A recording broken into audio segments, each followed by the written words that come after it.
Good afternoon and welcome back. So, hello all. If you can hear me, put your hands up. I'm going to break into song in a minute. Lovely. Okay, I am... Helen, you're waving at me. Hi, Helen. I know, I thought that'd make you laugh. Yeah, I was thinking there's going to be a Mexican wave any minute there. Okay. So I will unmute all mics, just giving you a warning that I'm unmuting everybody. So hello to the four of you this afternoon. So I've got Sue, Tracy, Matt and Helen.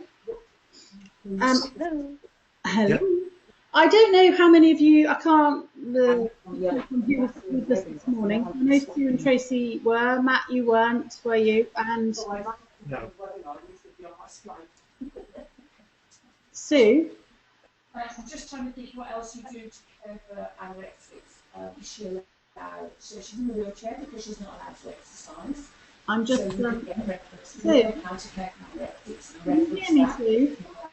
Exercise because she uses too much energy. Yeah. Is she on food supplements? All right. There's a conversation going on in the background about the wheelchair. Yeah. So again, all this can be referenced back to caring for a young person with anorexia. Yeah. So that's how you do it. You just make sure that what you're saying you're doing is appropriate. Matt, I think I can hear Janet in the background. Is that better? Hi, Is Matt. that better? Yeah. Is that better? Is that Janet I can hear in the background? Yeah. Sorry, I've just plugged in the separate microphone. Sorry. Okay. About that. What I'll do, Matt, is are you in the office next door? I am. Yeah. I'll mute you, and if you want to ask Yeah. a Copy. question, I'll unmute you and you can ask a question. That way we won't hear everything that's going on in your office, okay? Okay. Yeah. Apologies for that. No, don't worry. It's life. So I should have Sue, Tracy and Helen. Hopefully you had a useful morning, but that was more of a quantitative focus, hopefully. Tracy, I'm very conscious that you got sort of slightly shortchanged there at the end. And Sue, you didn't even get a chance to speak. It's all right, because I was sort of mainly thinking qualitative anyway, so I was sort of half listening, just sort of trying to update myself. Okay, well that's great, because we can focus a little bit more on yours this afternoon, Sue. Tracy, are you feeling are you okay about some of the things that you discussed? Yeah, I think so. I think I've obviously narrowed it down to just looking at the two sites. That's if Daphne agree, which would be Cornwall and Daphne.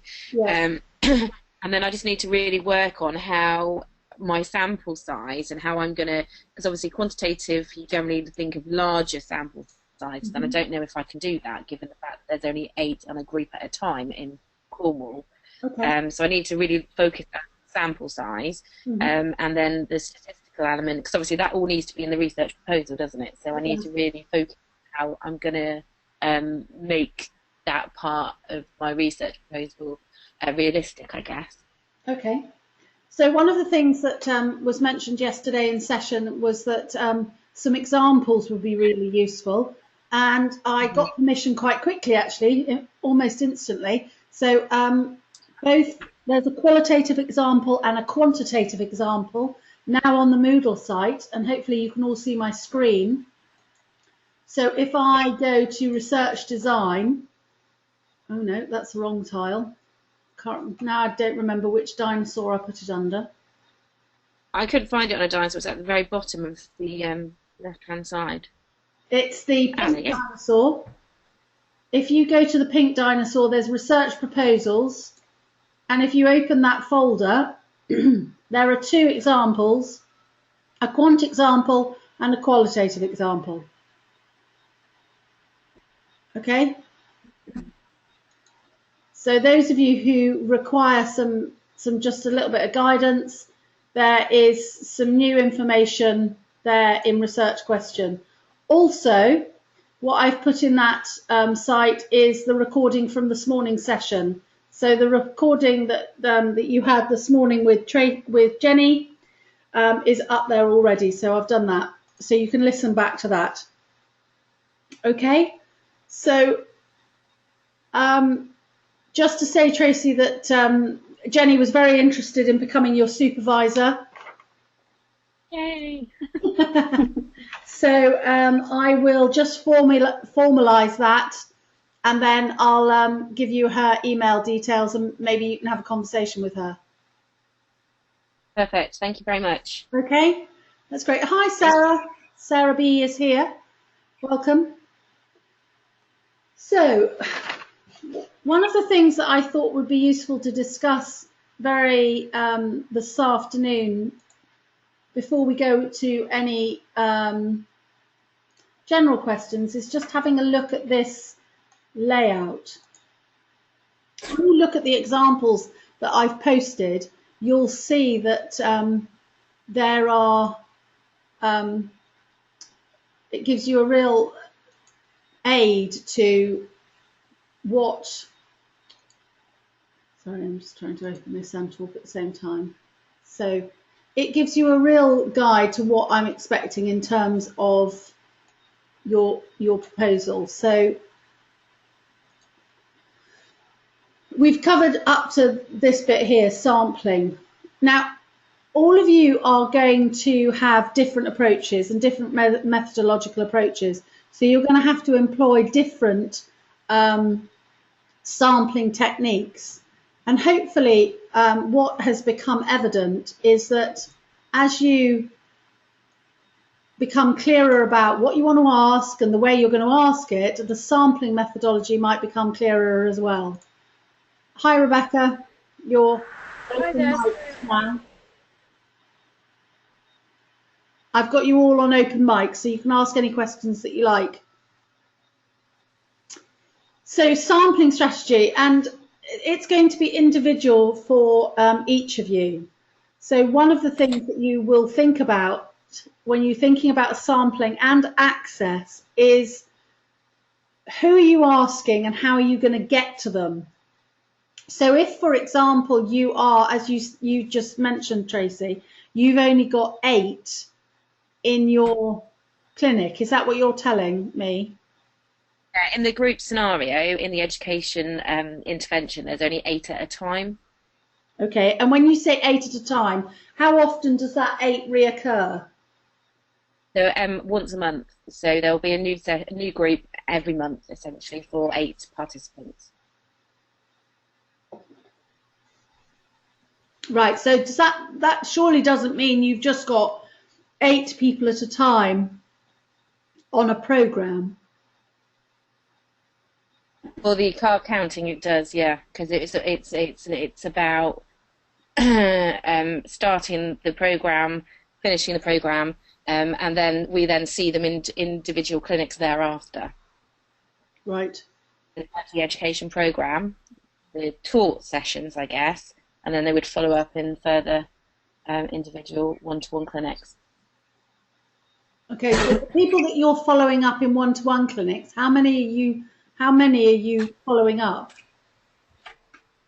So for my area, which is the north and east of Cornwall, there's about 50 individuals who have done card counting. Right, so they could be your sample, couldn't they? Those 50. They're your target group, aren't they? Yeah. Yeah. So the data I'd need to get would be the data for when they actually took the course, wouldn't it? Yeah. Yeah, absolutely then, yeah. So I could get 50 participants, yeah. It's sort of irrelevant that there's 8 at a time. What I'm saying is that you could collect the data from pre-encounter, pre-package, pre-course, and then collect the data from after. And it's not just the 8 that are doing the programme at a time. It's the 50 odd that have already done it and are doing it and are going to do it.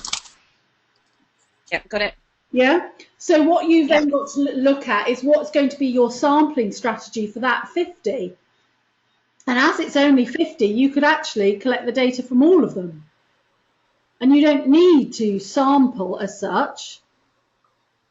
But if you would, or you could, if you decide that you need 20, you would randomly sample them. So you might use some randomized stratified sampling techniques, such as alphabetizing them and picking one from each letter of the alphabet. You know, there's lots of simple strategies that you can do to employ randomization. You can put all their names in the hat and get a computer to spit out 20 examples. There's packages that you can use. So you will use a randomized stratified sampling technique, and you can discuss in your research proposal what that would mean. I guess so. If I did that, then if I randomise a sampling technique, then that would actually validate my research a little bit more, wouldn't it? Other than just getting the 50 that have participated. Yeah, absolutely. Because by that way you are ensuring that you've got the principles of randomization, and if you look into those principles, you will see that the whole principle there is that you have got a broad sweep of what is known about a particular subject. So in quantitative methodology, that is the principle that we're looking for. And in terms of access, you do that job so you have access to them. And that's what all of you have got to think about in your individual projects, is how am I going to get to the people I want to ask? Now, for some of you, like Sarah, you are working with these advanced practitioners, so you have access to them. So it may simply be an invitation or a poster, or asking people to participate either by writing to them or approaching them with an invitation. For you, Tracy, you already have this group of people because you have access to them as a service. So you just need to ask them whether they want to be included in the research. So there will be an information sheet, information sheet example, and a consent form to say that they know what the research is about and they consent to participate in it.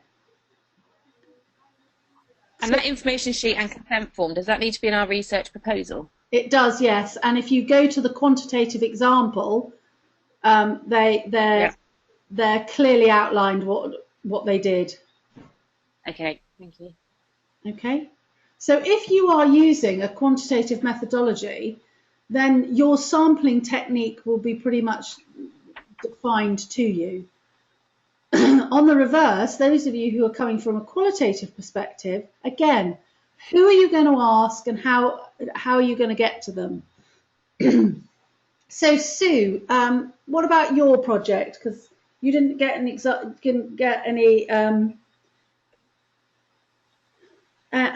attention this morning. So let's have a little think about yours in terms of sampling and access.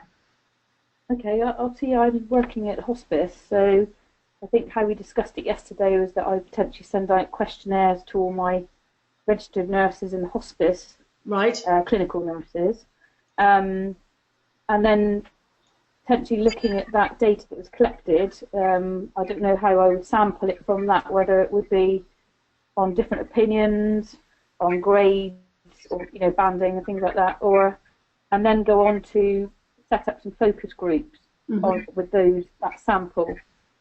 So I haven't really thought any more about how else I could do that at the moment. Okay, so what we've got two tiers of data collection there. So we are sending out a questionnaire. Now, when we send out a questionnaire, it's a sort of splatter pattern approach, isn't it? Because we send it to everybody.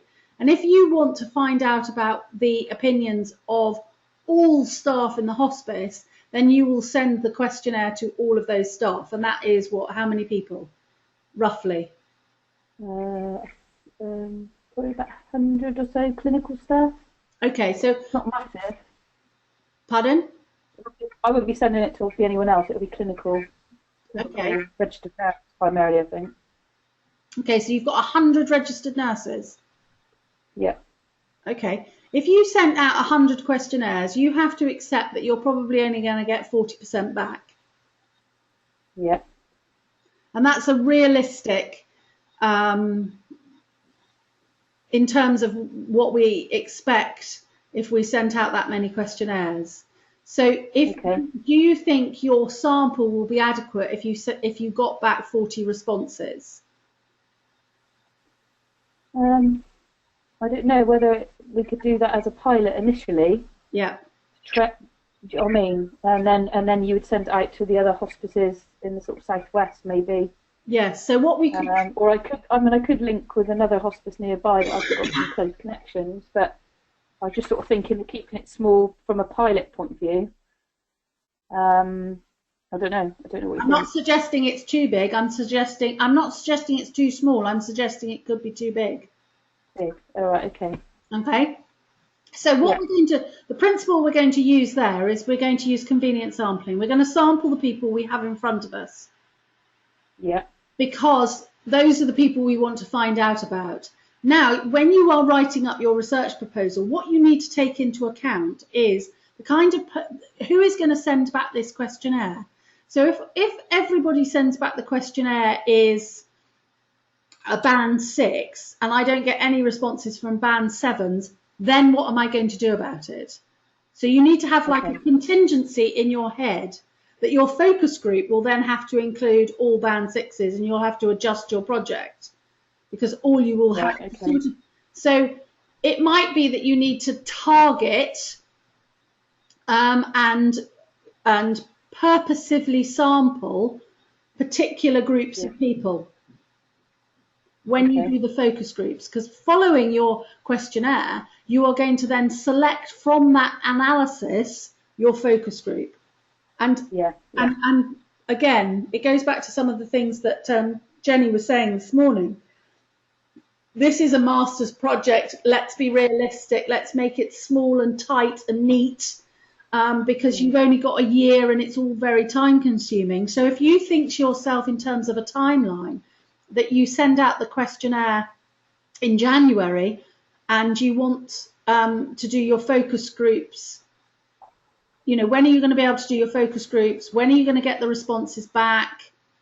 Will there be a better way of doing it? So you have to think about those methods and how you're going to sample them. I think it's perfectly reasonable to send out a questionnaire and then organise a focus group. But just keep in mind that you've got 100 people that you're trying to get them to do something that you want and it's not important to them. Okay. And that's generally the principles of research. Whenever we access research and whenever we're thinking about doing a project, you've got to keep those thoughts in mind. So have a look again at the example that I've put online to guide you with what kind of things that you need to start thinking about in terms of sampling. But you are going to be following the principles of a convenient sample for the questionnaire, and you are going to do purposive sampling for your focus group. Okay. And your access is pretty easy because this is the organisation in which you work in, and you can state. You will need to, in the next section, then talk about the ethical considerations of researching people that you work with. And many of you, or some of you, who are thinking about doing a project with your colleagues will need to look at the ethics surrounding that. It's not a problem, but you just need to make sure you say something about it. Would mine still be classed as a sort of service evaluation in a sense? Because it is something. The first bit is service evaluation, because the first bit is that asking them what qualifications and what knowledge they have. It's the focus group that is more gaining an insight into, because do you remember we talked about using vignettes and observing what they plan to do about these particular situations? Yeah. So you're getting really accurate and really rich data about how people perform. Okay. And that's more of the researching bit rather than the service evaluation or sort of the audit, the skills audit that you're doing initially. Yeah, okay. The skills audit on its own is sending people a questionnaire and getting them to tick what qualifications, what knowledge or skills they have, is not the research, is it? Yeah. In a way, it's a way of finding the people you want to talk to. Okay. Does that make sense? Yeah, definitely. Thank you.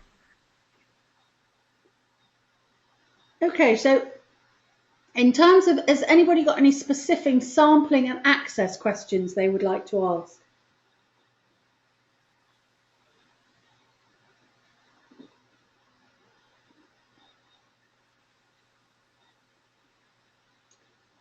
Is there quite a lot of literature around about the ethics of working with colleagues then? What sort of things they would potentially ask us about, so we could already start thinking how we would... Yes, there is. Yeah? Yeah. There's quite a lot published about researching colleagues and researching people that you are in an organisation with. There's also all sorts of ethics written about it. And okay. It just, in terms of your research proposal, I just want you to acknowledge that there are conflicts and problems and issues surrounding evaluating and researching your colleagues. It isn't problematic. It is what it is. It is. You just need to be aware that there are some issues, and certainly for some of you who are in senior positions, this might have an implication. Equally, if you're in a line management situation with your colleagues, should you therefore be researching them? Because it goes back to, do you remember, Sue, when we were talking about using these vignettes and putting them in a scenario and asking them some certain questions about these scenarios? What are you going to do if one of your colleagues, one of your members of the staff, suggests that they would do something that's completely dangerous and puts patient safety at risk? Yeah. And you've got So a governance and a professional competence hat on then, haven't you? Well, how are you going to manage that situation? Well, I don't need you to necessarily answer how you would manage the situation. It's just to acknowledge that that is a potential issue. And is that sort of issue you would put, when you're saying about sending out the information sheet to the participants in the first place? Yeah. Is that something you could actually add in that to say that if what you would do if you were to see unsafe practice? Yeah, absolutely. It's something you put in the information sheet. It's something that you'd need to make very clear to the participants in their consent form. Okay. And in the past, I've done a piece of research on colleagues. They were junior colleagues. They were junior staff nurses when I was a senior nurse. And I had to say to them, if you outline what I consider to be dangerous or unprofessional practice, we're going to have to have a separate conversation. Are you all right with that? And at the beginning of my interview, I said it again. If you tell me about dangerous or potentially hazardous practice, I'm going to have to ask you about it after and in addition to this interview. So sort of record the interview, let them tell their story, stop the recording, and then say, you mentioned some things in the interview and I'd like to discuss those with you in terms of line management. Could you retell the story that you were just telling? Now, I had that situation occur, and that person then said, yeah, okay, and told me the story. I didn't have the situation happen where the person said, no, I don't want to tell you again. Oh, I must have done something wrong.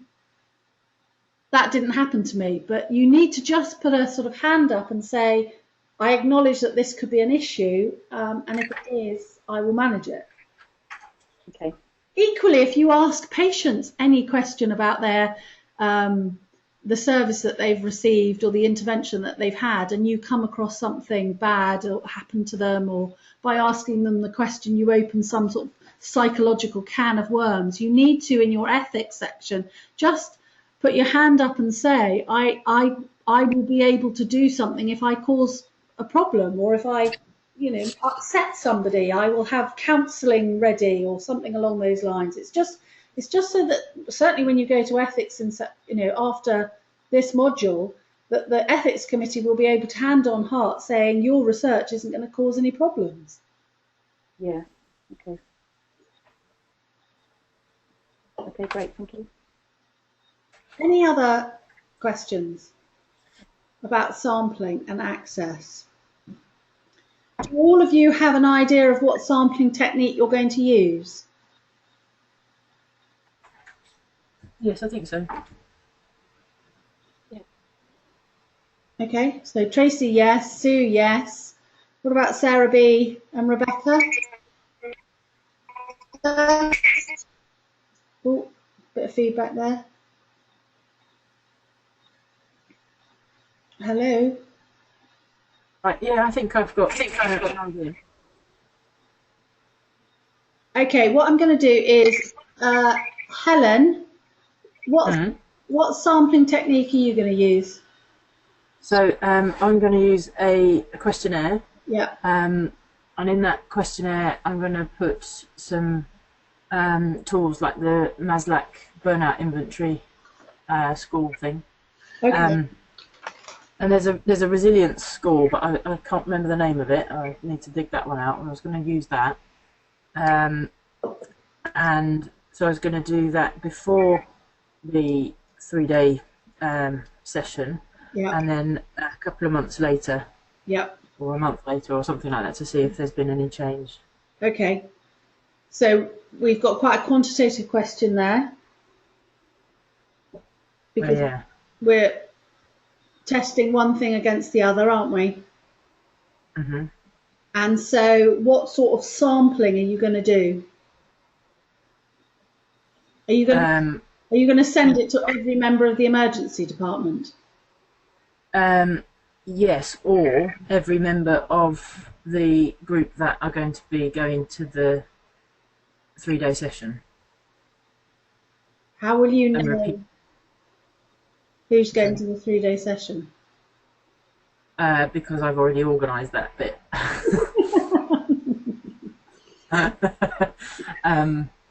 You're not, of course, doing this research, are you? Yet? Sorry? You're not. No, not at all. Are you? No. I'm going to be doing this every 2 months with the whole team, so it will fall into place once after September as well. Right. And so, what sort of numbers are you looking at per group? Per group is going to be about 15. 15. Yeah. Okay. Or I could send it to the to everyone in the department. Yeah. I wouldn't be able to do the. I wouldn't be able to look at them late. After the session, if that makes sense. Yeah.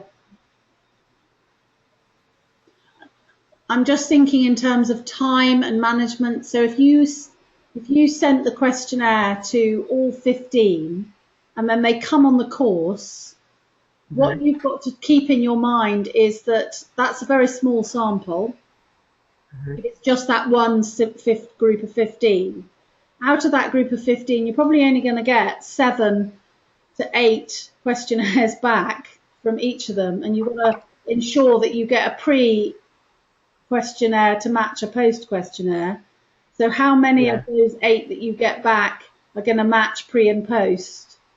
You might only get 4 or 6 that match pre and post. Do you see what I mean? So you only get, out of that 15, only 6 of them filled it in before and filled it in afterwards. There's an investment that you're asking your participants to engage in, and that then, if you only got 6 people that you've got data from, that's not going to be enough, is it? You're going to need to do it again and again and again. And if you're going to run the session every 2 months, how many sessions are going to fall within your window of opportunity for your research study? Yeah. It's just think through the practicalities of the actual study. So when we're talking about sampling, again, you're using a very similar technique to Sue in the fact that you're looking at it from a convenient sampling approach, because you're working in the ED and you're delivering this session within the ED, and therefore you have got your sample sort of ready-made. But out of that convenient sample, how are you then going to ensure that the test that you use is robust enough? Because if you look at, for example, you look at the quantitative example that's been put on the DLE, is that you need to get a volume of people to prove that your education and training intervention has been successful. Because success is going to be measured by a reduction in stress and an increase in resilience, isn't it? Yeah. Okay. So think about, in terms of sampling and access, think about how you are going to manage that in terms of the research project and in terms of the timeline that you need to cite in that access section, sampling and access section, because you need to say, you know, if I, for example, get ethics in November and I'm going to run a course in January and I'm going to run a course in March, I need to pre-questionnaire them in December, post-questionnaire the first group in March, pre-questionnaire the March group in February, and post-questionnaire the second group in May. So my final data collection event will happen in May. Then it only gives me June to analyse, July to write up, August to submit. Yeah. Yeah? So think about that in terms of sampling, access, design and everything, in terms of your plan. Yeah, okay. It's not undoable, but these are the things that you've got to think through. Okay. Yeah? Yeah, lovely. I shall think on that one. Rebecca, hi there. Hello there. Hi, how are you? I'm good, thank you. My group, I was thinking of doing purposeful sampling because obviously I know who I want to target. For practices, GPs, and for practices, advanced nurse practitioners. Obviously, they have to be a practice where they have advanced practitioners in post, and they are working together. Yeah. And trying to get, in terms of focus groups, either the 4 practices, the different teams together, or target the nurse practitioners at their regional practice meeting. Okay. And that's as far as I've got so far. So with this purposive sampling of your advanced nurse practitioners, what exactly are you asking them?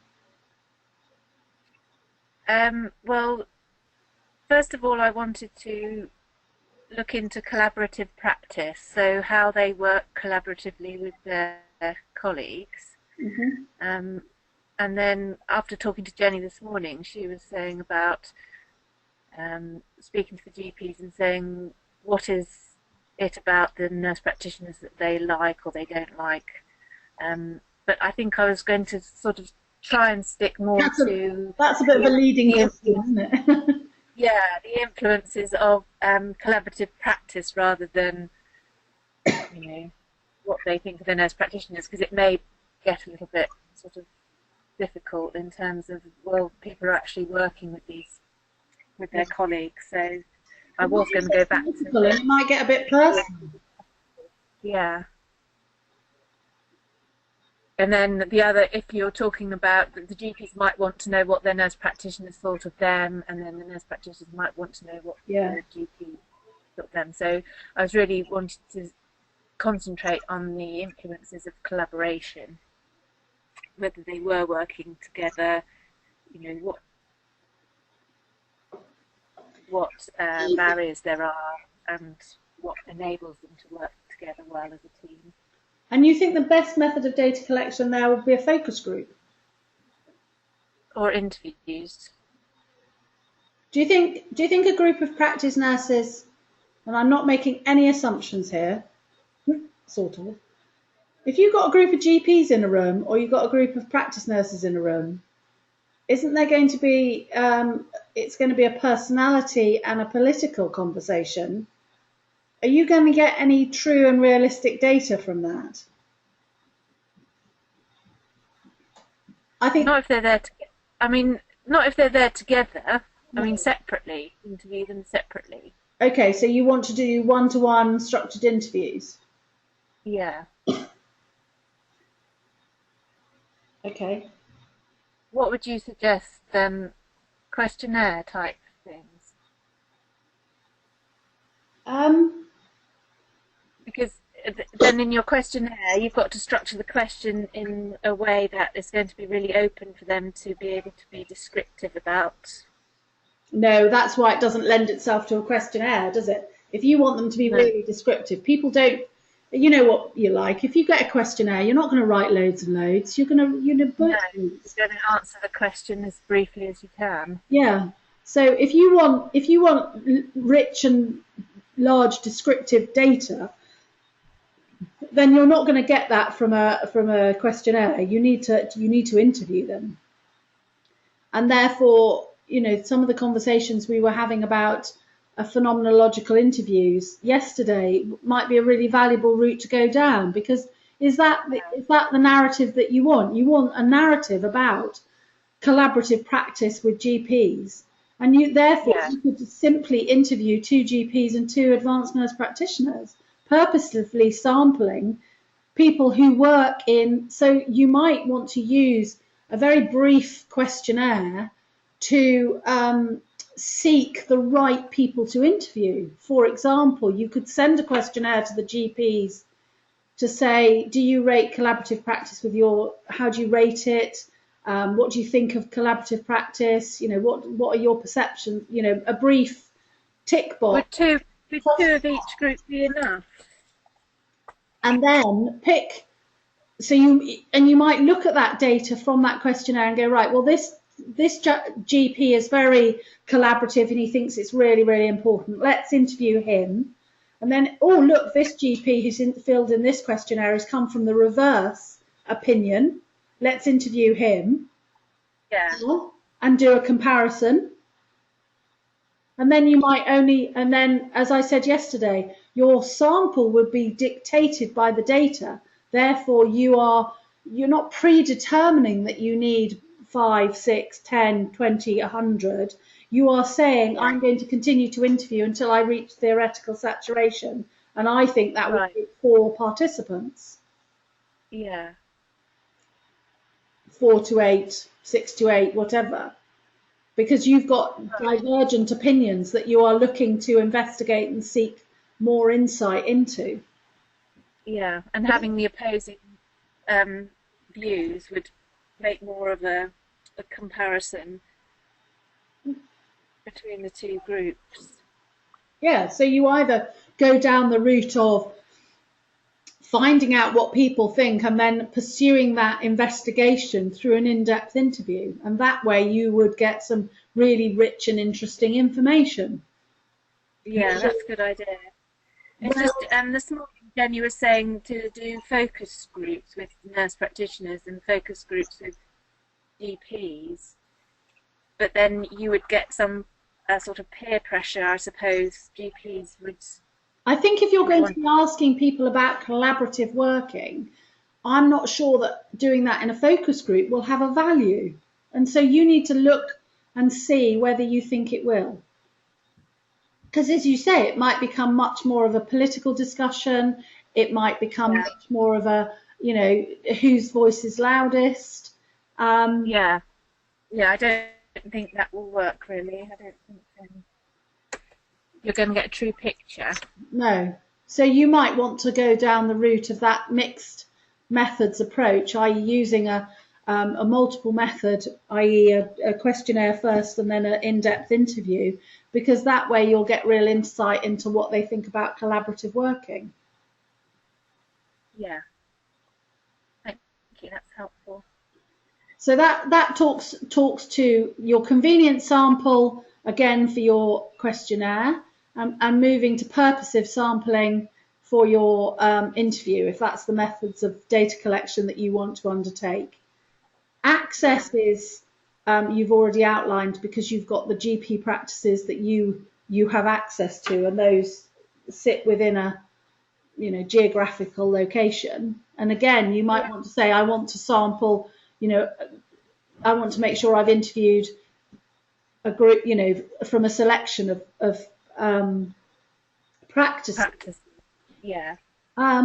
Unless you want to simply investigate one practice and get more of an insight to see whether it has a cultural influence. Is it the organisation and the practice itself that has an influence on collaborative practice, or is it general to the profession? So you need to look into where are you coming from in terms of what you want to find out. And that will lead you on to whether you're going to sample, maybe send the questionnaire to 4 different practices or 2 practices that have a very different organisational structure. So is there one practice that is, it used to be, I'm just trying to, you know how some practices are GP-led and GP-owned and other practices aren't? And is it something to do with the organisational culture that influences collaborative working, or is it simply because GPs behave in this way and practice nurses behave in another way? Do you see what I mean? Yeah, I was thinking of coming from organisational, just in terms of delivering primary care services. Right. I'm moving to a new practice, so I'm a little bit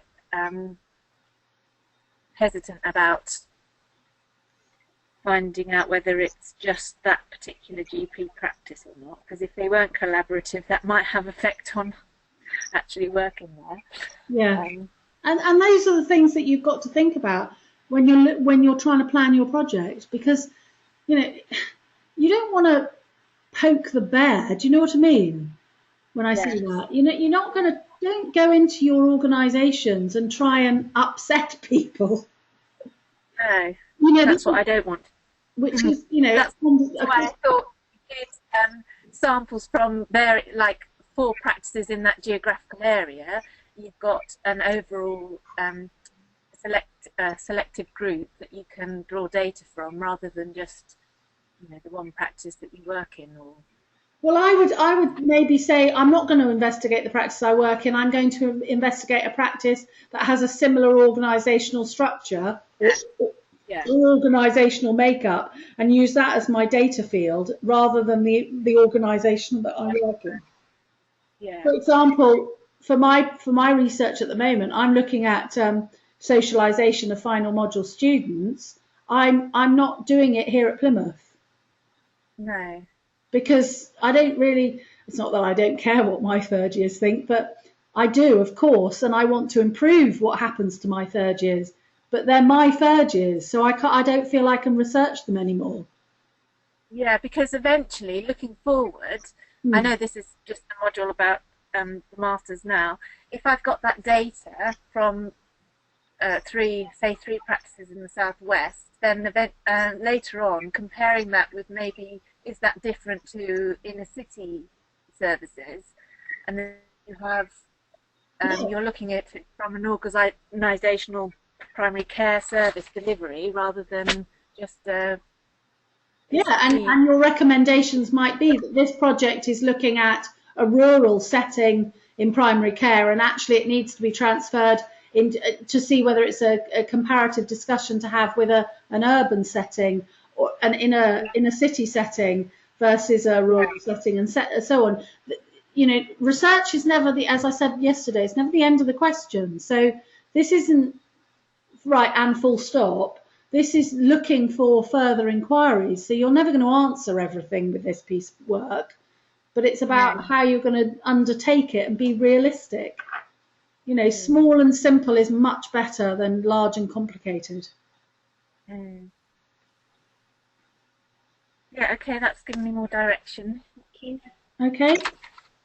Yeah, lovely.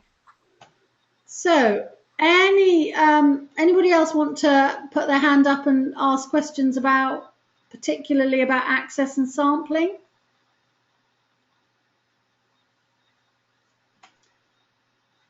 Sarah, hi. Hello. I'm still going around in my head. When Jenny spoke earlier, she spoke quite often about service evaluation, which I'm gathering is an acceptable project to do. Right. This. Sorry, say that. That some sort of service evaluation is an acceptable proposal. Yeah. Am I right in thinking that? Yeah. Yes. My very first initial thought, because I just cannot formulate a question from what I wanted to do. Yeah. But my very first thoughts were to evaluate. When I went to the practice that I'm in now, there was no nurse practitioner, and nor had there been.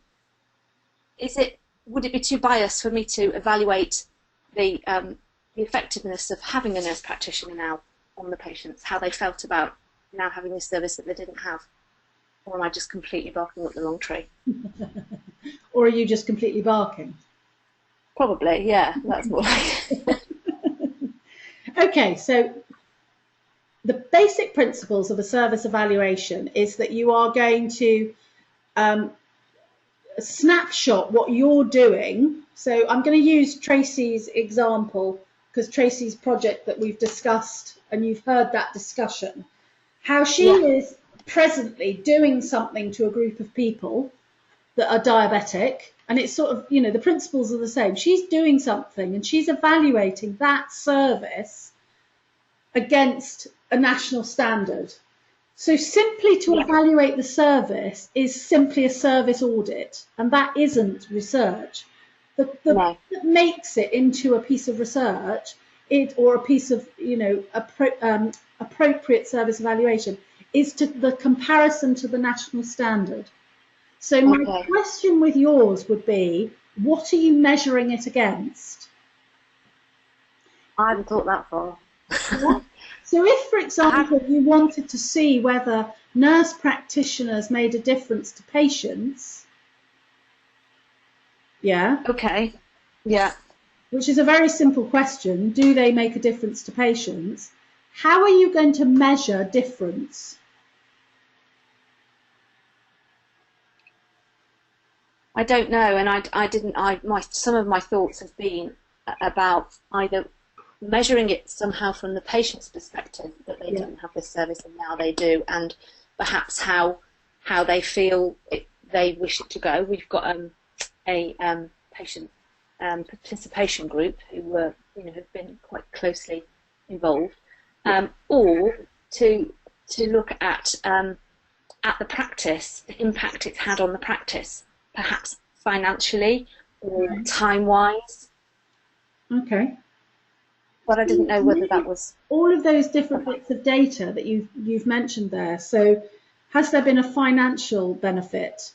What are you measuring the finance against? So if for example, I'm a really, really naff example, but just work through it with me.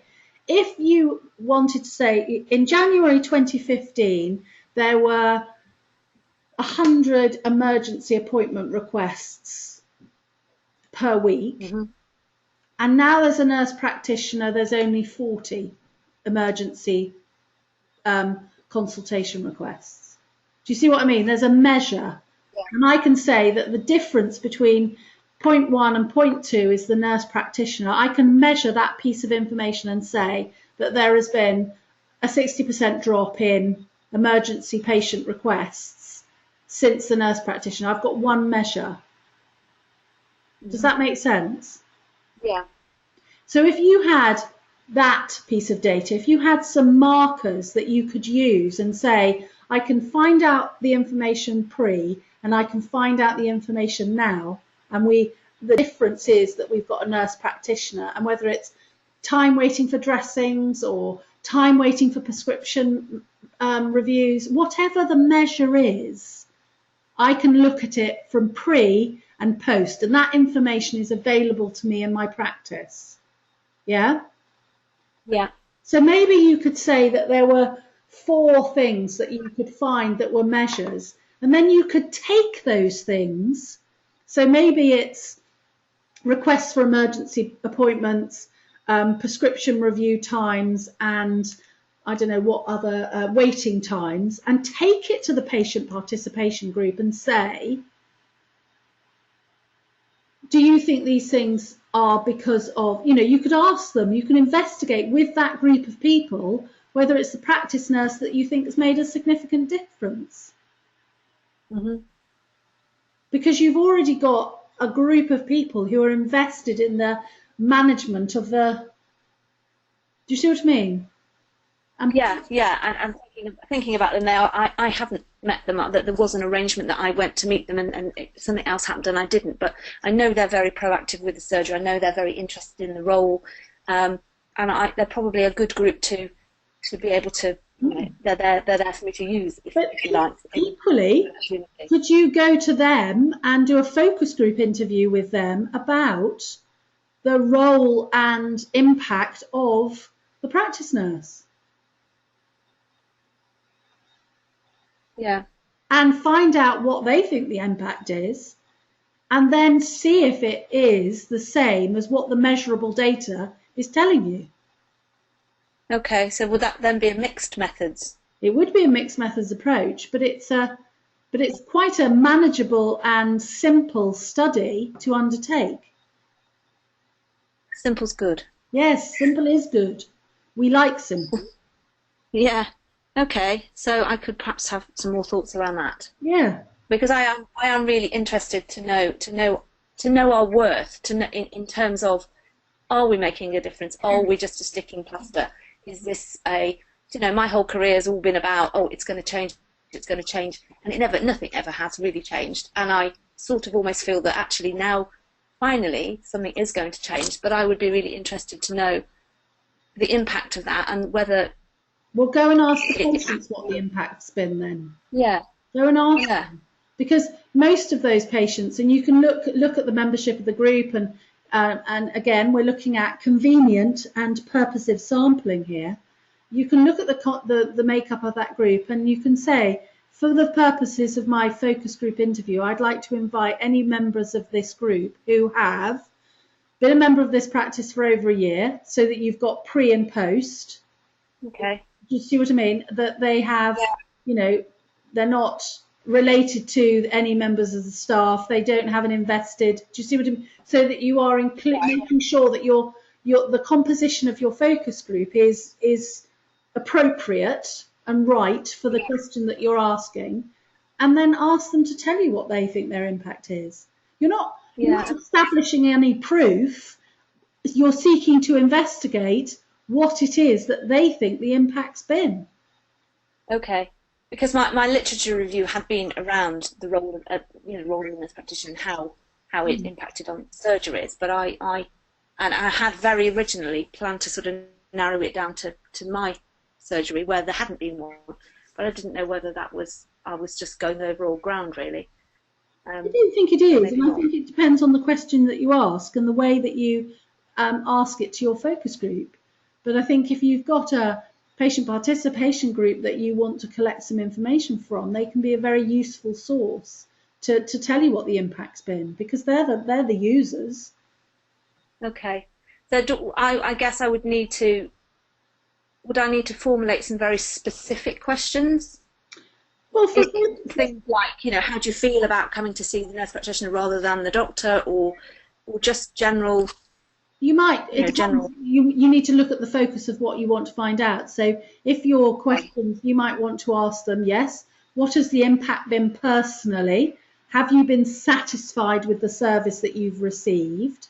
Is there anything that you would want, what if you say that you're satisfied, these are questions that they can discuss and prompt them. If you want to have it as a focus group, see what happens within the focus group.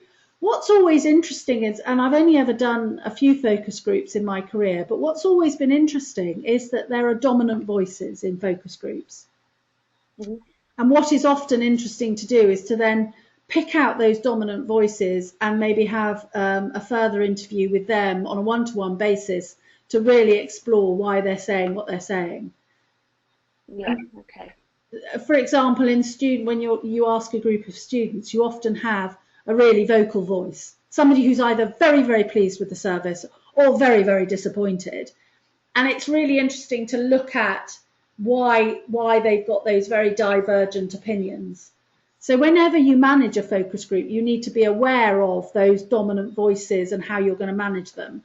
And how are you going to, you know, sometimes when we do student debates, we have a wooden spoon and you're only allowed to talk if you've got the wooden spoon. How are you going to marshal a focus group? Because I know what some patient participation groups can be, you know, full of expert patients, can't they? Yeah, but I didn't know whether would it then be appropriate or ethical to perhaps take a randomised sample of other patients and do perhaps a postal questionnaire along similar lines. Yes, that's something that you can recommend for your PhD, Sarah. Right, okay. Do you see what I mean? You've got to focus and be very small for this.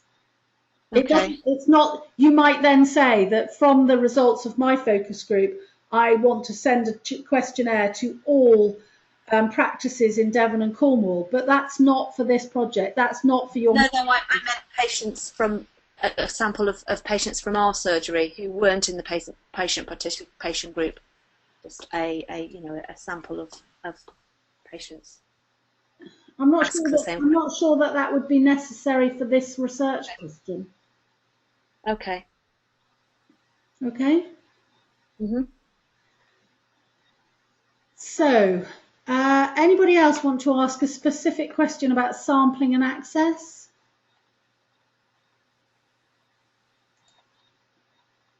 Hands up if you want to ask a specific question about sampling and access. Okay, anybody want to ask a specific question about, I mean, ethics we've covered in, I think, already. Anybody want to ask a question about analysis?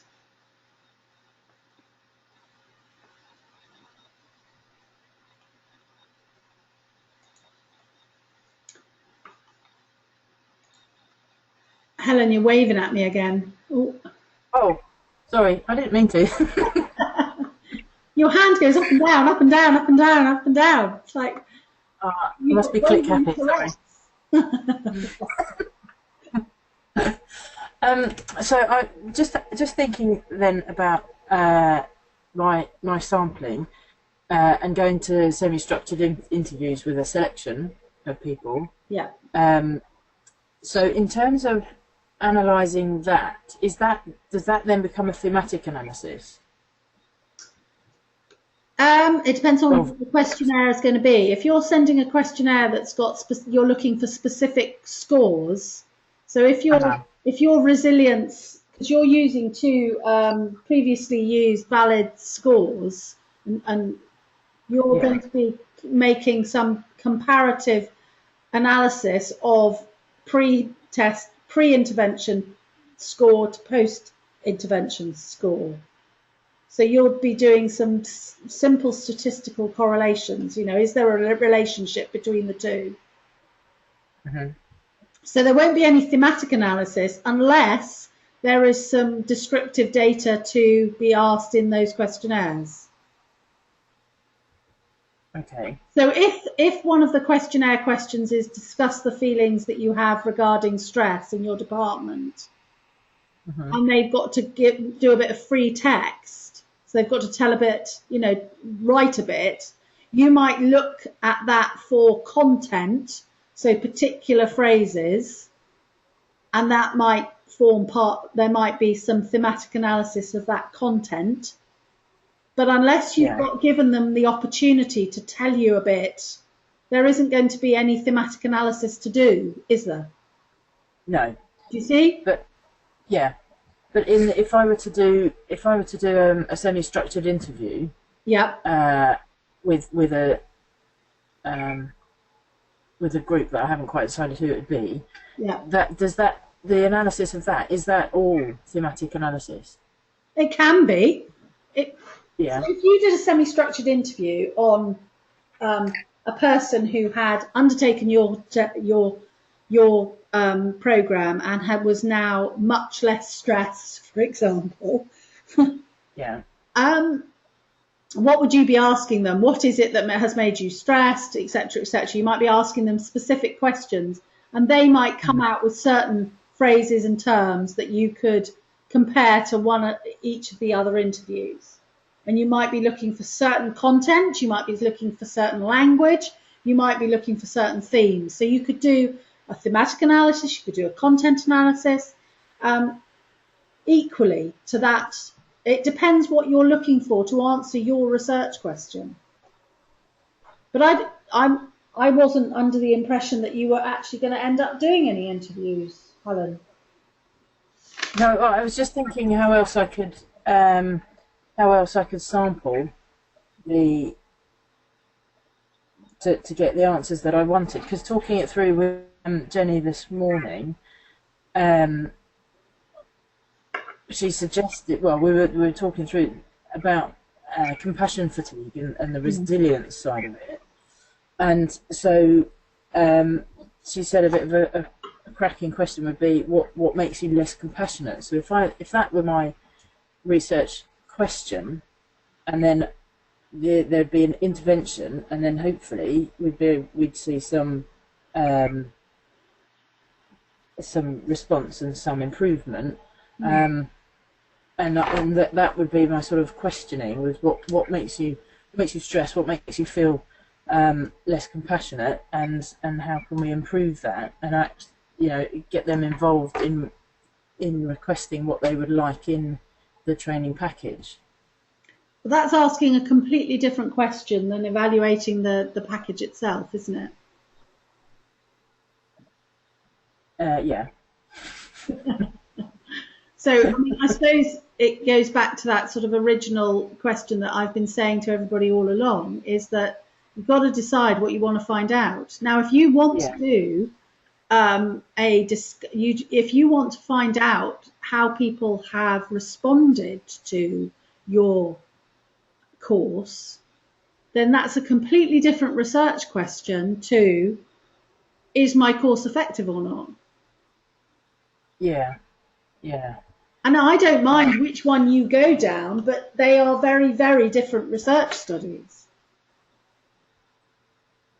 Yeah. Okay. Yeah, I know it is, but and I can't emphasize enough that it's that moment that is completely understandable, and we need to do that. Any researcher, God, I can't tell you how many hours I have sat around going, oh my God, I don't know what I want to find out. I'm not expecting you to go, I want to find out X, and it's absolutely clear. Because then you would be a professor of nursing research somewhere. And even they spend days, hours, weeks navel gazing about what do I want to find out? What question am I asking here? I'm expecting you to go from Thursday to Wednesday, right, got it. And that's actually very, very difficult. But it goes back to simple. Ask a simple question. Now, those two questions are really reasonable, really realistic, really good questions, but they are completely different. Yeah. Okay. So decide which one you want to do. Okay. I'm on it. All right then. I'm just going to mute you now, Helen, and Tracy, hi, you put your hand up. Yeah, I just go down the route of talking about analysing quantitative research. So obviously Jenny said look at t-tests, which I'm gazing as I'm listening to everybody else now. And I know that you mentioned that there might be some statistical study support or something. Yeah. Could you just give me an idea of what that could be? Well, we do have within the faculty a statistician who can help you with the analysis of your data once you've got it collected. But in terms of your research proposal, don't worry too much about it. Obviously, when you come to start your relationship with your supervisor, and if that turns out to be Jenny, fantastic, she will guide you through the process in a little bit more detail. In terms of your proposal, outline what a t-test is and how you would implement your data, and that's the level I want for this particular exercise. Okay, that's fine. As long as that's it. That's so okay. When it comes to your actual project, there's support there, but in terms of writing the research proposal, I'm not going to get him to come in and do a session, for example. Just look at it in terms of a generic perspective. And if you look at the example, the quantitative example, I think that's the test that she advocates. I can't remember. Yeah, she did. Yeah. She suggested a t-test. Yeah. So look at the way she's presented that research proposal and see if you could use some of the, use that as a basis for what you've got to present. Yeah, because looking at the t-test data, I'd need to have quite a robust and large, sample size, which is what I might not have. So that's something I need to obviously discuss with Jenny. Maybe. Yeah, but that's something you can also discuss in the limitations of your study. That this has been done on a small sample, like a pilot study in a way, and it needs to be broadened out. This is, again, it goes back to that comment, doesn't it? This is a master's project, so think it doesn't size, contrary to popular opinion, size is not important. Okay. Yeah, got it. Yeah? Yeah, thank you. Okay.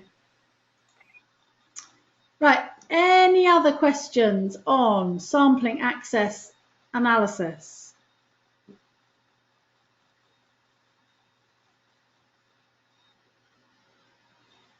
Any hands coming up?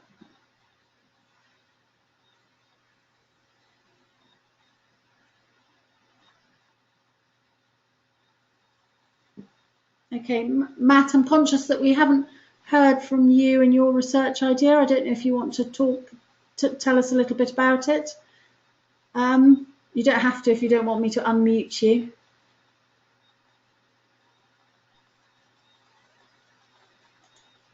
You're generally happy, or you're generally happy to present your answer?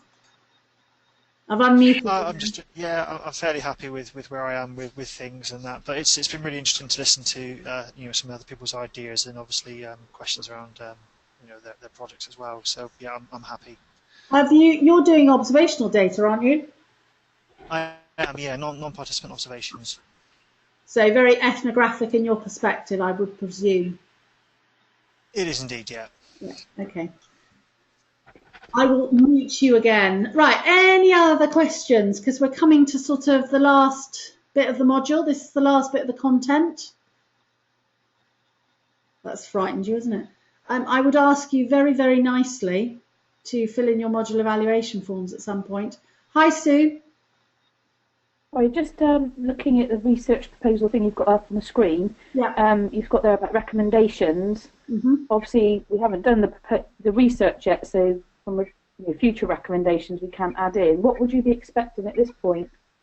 Well, that might be where you state things like, where I was just saying to Tracy, because she's conscious that her sample size might be quite small. And in your recommendations, you might say this study is a small study and will need to be repeated.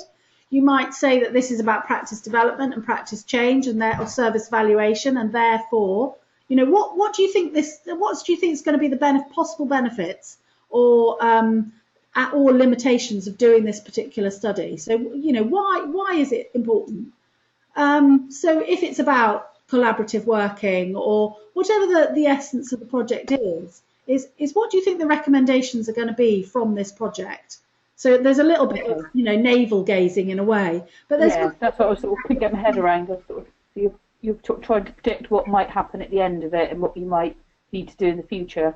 Yeah, absolutely, and how it might open the door to further research and recommendations for practice, recommendations for further research, and maybe some recommendations for education. So, if it's about what skills people have and whether they're capable of doing things, which was yours, wasn't it? What are you going to say? You're potentially going to find out that every single hospice worker doesn't have enough acute and critical care skills to manage the deteriorating palliative patient, and therefore every single person needs to go on an alert course equally. And what would be the cost implications of that, and the personal and professional implications of that? Yeah. Yeah, great. Yeah, brilliant. Thank you. Okay. Any other general questions?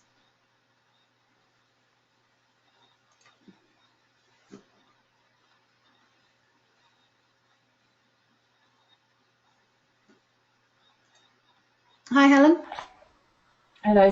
In terms of sponsors, we have a new deputy director of nursing, and she's got a PhD from Salford University, and she has offered to be my sponsor, but she comes from a qualitative background, but I don't know if that's acceptable or whether it has to be someone in Plymouth, or what, I don't know.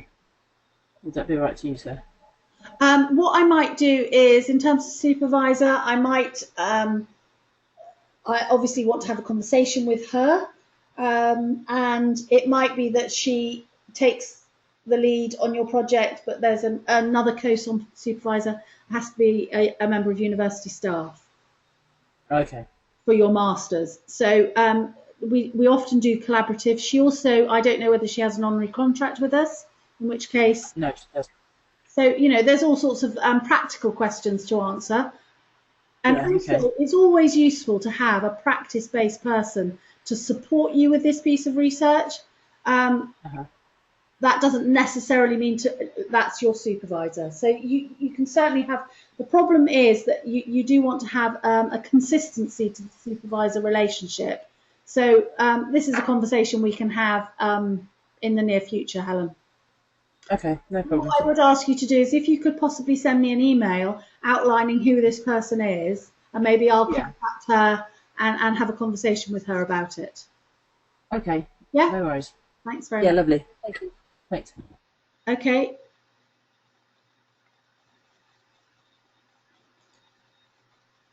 Yes, I think it would be a good idea, Sarah, if you could. I've unmuted you now.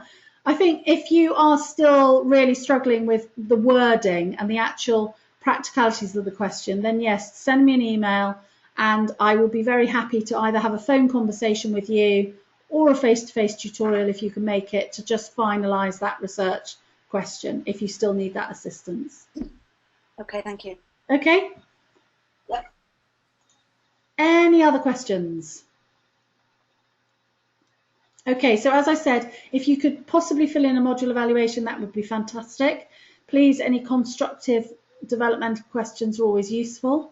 Hopefully those of you who attended yesterday's contact day found it beneficial, and I think I will try and in the future work that into the timetable because I think that's an essential aspect. Please make some comment about whether a short, sharp, long, thin, and so on is better for you or works better or whatever, because that helps me with the development for next year. As I just said, I'm very happy to either have email or telephone, whatever, tutorial support with you in the next few weeks before submission. And yeah, thanks very much. Any other final questions before we finish?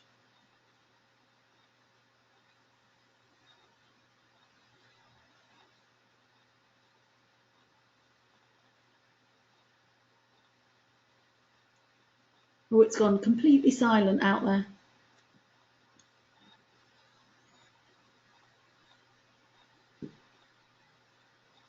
One thing I just to reiterate, because just while I'm looking at that outline, is please don't forget to include your appendices. And your appendices are things like your information sheet, an outline of the data collection tool, and so on, in terms of your what you're going to outline. So don't forget the inclusion of your appendices. Sue, no, if you want to drop me an email or give me a ring later, I've got some ideas, but I need to just talk to a few people first. Okay. Okay, thanks very much, everybody. And I'm sure if I don't hear from you soon, I will look forward to your submissions. Yay, more marking. Great. Okay. Thanks very much. Bye.